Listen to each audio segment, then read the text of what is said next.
Bismillahirrahmanirrahim. Kisi-kisi materi kuliah umum Sabtu sore sepanjang masa elektronik Teleconference Badan Formatur Universitas Mandailing 12 Agustus tahun 2124 Masehi.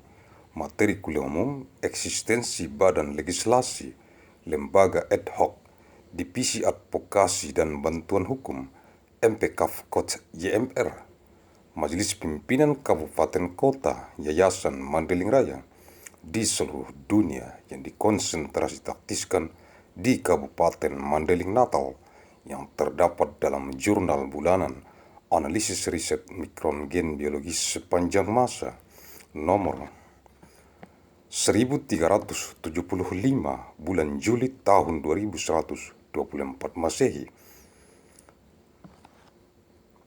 12th of August of year 2124. Materials of public lecture.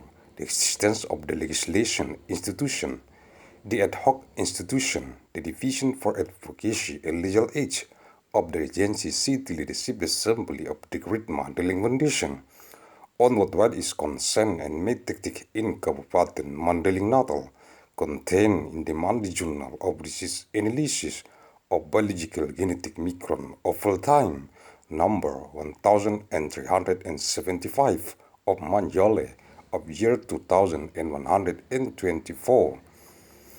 Agus Salim St. bin Abdurrahim Nasution, pendiri Badan Formatur Universitas Mandailing.